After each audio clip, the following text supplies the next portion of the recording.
o tema de hoje são leis ponderais. Galera, o que é uma combustão? Combustão, ela vai ser uma reação das mais importantes ali da nossa química, tá? As combustões, elas ocorrem da seguinte forma.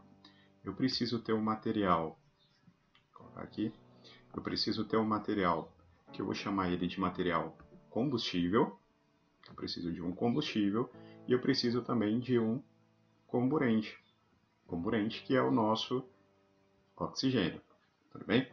Então, peraí, a combustão, ela é uma reação que ela absorve bastante energia, mas ela libera uma quantidade de energia muito maior. E foi baseado nisso que os cientistas criaram as leis ponderais, tá? Saíram os conceitos de leis ponderais. E a gente vai discutir agora sobre essas leis ponderais.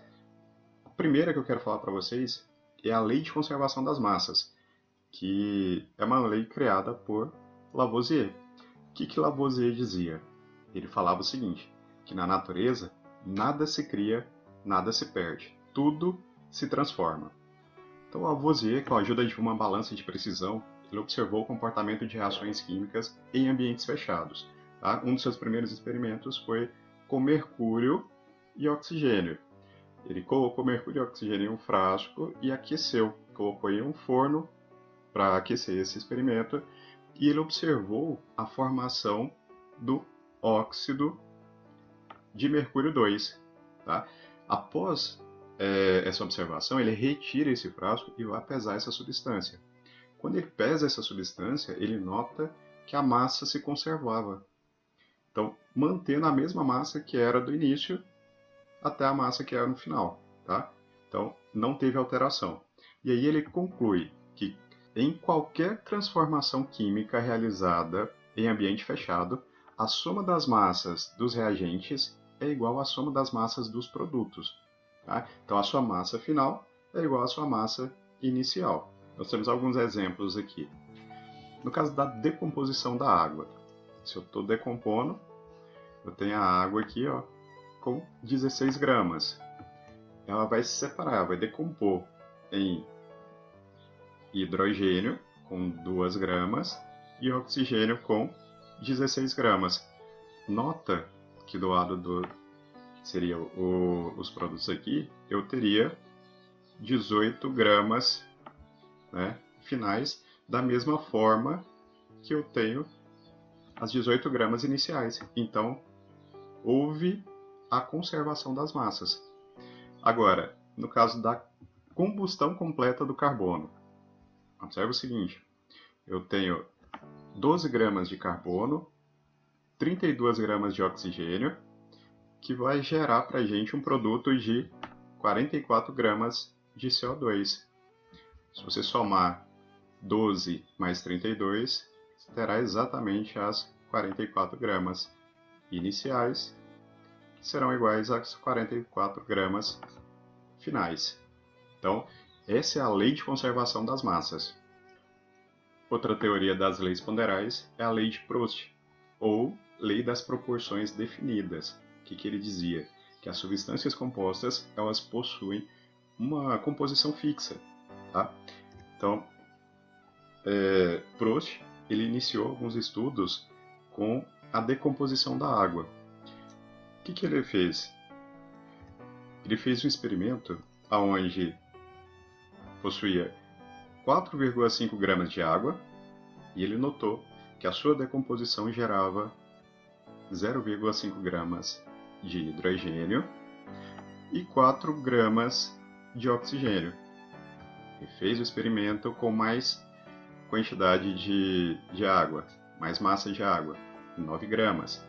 Agora, essas 9 gramas de água seriam decompostas em 1 grama de hidrogênio, 8 gramas de oxigênio.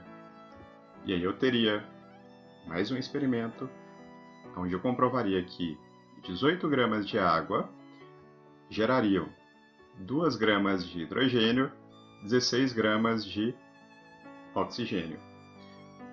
O que isso quer dizer? Isso quer dizer que as proporções elas são definidas. Então, se eu dividir a massa de hidrogênio pela massa de oxigênio, em cada uma delas, cada um desses experimentos, eu vou estar gerando aqui uma proporção de 1/8. Tá? Seja qual for ali, você vai estar gerando essa mesma proporção. Por isso que é a lei das proporções definidas. Logo em seguida, nós temos mais uma lei ponderal, que é a lei de Dalton, que é a lei das proporções múltiplas. Por volta de 1803, Dalton propôs a terceira lei abordando as relações de massa entre duas substâncias que se combinam. A lei das proporções múltiplas supõe que duas substâncias, A e B, se combinem em proporções diferentes, para formar compostos diferentes. Se fixarmos A, nós vamos fixar aqui A, fixou a massa A, e as massas de B, elas guardarão entre si uma relação de números inteiros pequenos. Sabe o que eu quero dizer com isso?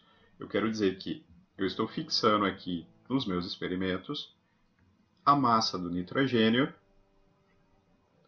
massa 28, e estou alterando a massa do oxigênio. Está vendo que eu estou alterando todas as massas dos oxigênios? Isso me traz uma substância nova. Por quê? É uma relação de proporção. Se eu observar bem aqui o primeiro experimento, eu vou ter uma relação de 1/2. Tá? Observando esses dois primeiros experimentos aqui, você está vendo que a massa do oxigênio está dobrando. Estou dobrando essa massa do oxigênio. Então é sempre essa relação proporcional. Tá? Por isso que é a lei de proporções múltiplas. A gente vai estar... tem sempre uma relação proporcional entre elas.